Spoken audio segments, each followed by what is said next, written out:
Jadi kalau kita tidur pagi, itu bukan hanya meningkatkan risiko sakit diabetes, tapi penyakit-penyakit yang lain. Dan satu hal, Rasulullah mengatakan, jika kita tidur setelah sholat subuh akan meningkatkan risiko pikun, Pak. Pikun loh, Bu. Ya, Pak. Gampang pikun. Lah kalau kita sholat subuh menjelang maghrib setelah asar, apa yang terjadi? Islam melarang, kita dilarang oleh Nabi kita tidur menjelang maghrib, betul? Bukan karena nanti ketidian setan, bukan ya. Secara medis diketahui bahwa orang yang kebiasaan tidur antara asar sampai maghrib itu akan menurunnya daya tahan tubuh. Jadi gampang sakit infeksi, Pak, kalau Bapak tidur menjelang maghrib. Kalau sekali lagi setelah sholat subuh gampang pikun, aliran darah ke otak itu tersumbat, ya, jadi stroke penyakitnya. Tapi kalau tidur setelah asar sebelum maghrib, itu daya tahan tubuh kita akan menurun. Jadi gitu ya jawabannya, Bu.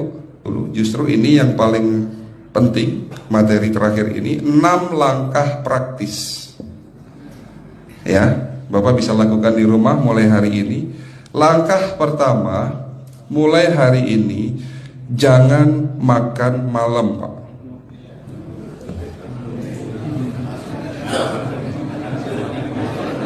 Ya, ala bisa karena biasa. Memang awalnya sulit, yang sudah kebiasaan makan malam itu sulit. Alasannya nanti nggak bisa tidur, Dok, betul ya? Nanti perutnya kembung, mual dan sebagainya. Itu karena kebiasaan. Dulu pun saya begitu. Tapi kalau sekali-sekali boleh, Pak. Misalnya diundang hajatan gitu, tetangga ada yang kawinan hajatan, ya udah apa-apa, menghargai itu makan malam. Tapi sekali-sekali itu. Tapi kalau tiap hari ini yang nggak boleh, betul ya, Pak? Jangan makan berlebihan dan jangan makan malam. Makan sate boleh nggak, Pak? Boleh, siapa bilang nggak boleh? Sate itu, Bapak tahu daging kambing. Daging kambing, daging domba adalah makanan sehat, tidak berkolesterol. Yang kolesterol itu lemaknya, Pak. Tapi kalau Bapak makan daging murni, dagingnya tok, ya sehat, Pak. Yang nggak boleh itu santannya.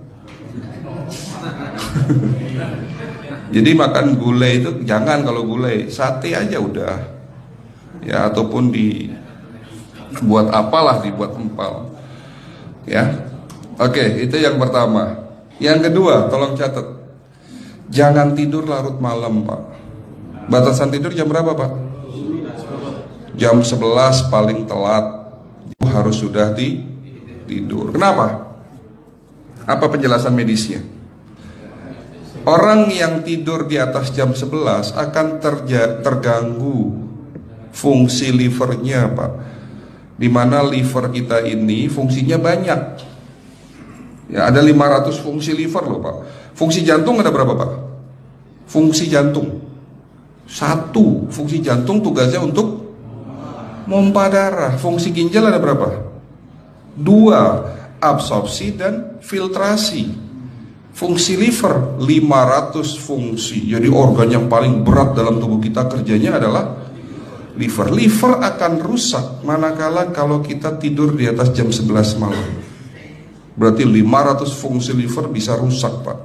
Ini salah satu penyebab diabetes. Bukan hanya kerusakan pankreas, tapi rusaknya liver bisa jadi penyakit diabetes, Pak. Jadi kalau sakit diabetes itu yang terganggu itu sebetulnya bukan hanya pankreasnya, livernya pun rusak, ususnya pun rusak. Makanya dalam pengobatan diabetes di klinik kami itu bukan hanya ngobatin pankreas, tapi 3 organ penting ini saya obati: usus, liver, dan pankreas. Kebanyakan kenapa? Kalau dalam pengobatan tradisional mereka tahunya diabetes itu hanya pankreas, ya kan? Tapi di sini dalam pengobatan holistik, orang yang kena liver itu 3 organ ini pasti rusak: usus, liver, dan pankreas. Salah satu penyebab dari kerusakan liver akibat kebiasaan tidur larut malam. Jadi salah satu penyebab diabetes pun bisa karena tidur larut malam. Ya, batasan tidur jam berapa? Sekali lagi, jam 11 harus sudah tidur pulas. Jadi jam 10, setengah 11 paling lambat kita harus tidur pulas. Nanti setelah jam 1 boleh bangun. Yang penting jam 11 sampai jam 1 ini harus tidur pulas. Jadi kalau Bapak mau sholat tahajud jam 2, setengah 3 ya monggo. Ya. Oke, itu yang kedua. Yang ketiga, air putih Pak dijaga 2 liter sehari. Bagaimana cara minumnya yang baik? Rasulullah sudah ngajarin kita ada 6 sunnah. Harus duduk, pakai tangan kanan, seteguk demi seteguk, membaca basmalah di saat minum, diakhiri dengan alhamdulillah, kan begitu. Ya, pagi hari minum 1 gelas, bangun tidur sebelum sholat subuh. Setelah sholat subuh boleh teh, tapi juga dibilas dengan 1 gelas air putih. Sebelum mandi nanti Pak, minum air hangat. Kalau Bapak mandinya pakai air dingin boleh, tapi sebelum mandi minum air hangat, biar tubuh kita ini jangan terlalu dingin di saat kita kena air dingin. Sampai maghrib pastikan 2 liter sudah masuk dalam tubuh kita. Malam mau tidur, tolong perhatikan Ibu ya, malam mau tidur jangan banyak-banyak minum. Nggak boleh minum malam itu segelas sampai 2 gelas mau tidur. Cukup seteguk 2 teguk saja. Karena kalau sampai kita minum mau tidur 1 gelas besar, ginjalnya malah rusak Pak. Ya. Oke, itu yang ketiga. Yang keempat, puasa. Lakukan puasa secara rutin, insya Allah kita sehat. Nah, untuk penjelasan atau materi puasa nanti bisa hubungin staf saya. Nanti di bulan Ramadan tahun ini, kalau memang masih ada slot 1 sampai hari ke-20, saya bisa mengisi manasik kesehatan yang berkaitan dengan manfaat puasa untuk kesehatan. Insya Allah kalau memang masih ada slot waktunya, karena kita di bulan Ramadan hanya 20 hari kita mengisi manasik. Ya, oke, itu yang keempat. Langkah keempat. Langkah 1, 2, 3, 4. Langkah kelima. Nah, sebelum saya menjawab yang kelima, saya ingin membacakan sebuah sabda Rasulullah. Rasulullah bersabda, di dalam tubuhmu ada segumpal daging. Jika segumpal daging itu sakit, akan sakitlah seluruh tubuhmu. Dan jika segumpal daging itu rusak, akan rusaklah seluruh tubuhmu. Apa itu segumpal daging? Segumpal daging itu adalah hati. Tapi ternyata yang dimaksud Rasulullah itu bukan liver Pak. Yang dimaksud Rasulullah adalah hati kita, roh kita, jiwa kita, perasaan kita. Kalau hati kita rusak, kita banyak penyakit hati, iri, dengki, sombong, takabur dan sebagainya. Penyakit fisik akan muncul dalam tubuh kita. Ya, tidak ada orang stres itu sehat, betul tidak Pak? Tidak ada orang yang suka marah-marah itu sehat, betul tidak?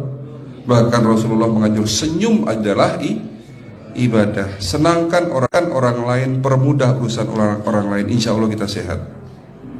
Ya, jadi itu langkah ke-5. Langkah 1 sampai langkah ke-5 sifatnya individual. Bapak bisa lakukan sendiri di rumah. Tapi langkah ke-6 ini butuh bantuan pihak dokter atau rumah sakit. Kira-kira langkah ke-6 apa Pak? Lakukan pemeriksaan sebelum sakit. Jadi periksa itu jangan nunggu sakit baru periksa. Jangan seperti kayak Bu Ustazah tadi, diajak periksa, jawabannya takut ketahuan penyakitnya. Setelah stroke baru datang ke klinik untuk minta diperiksa.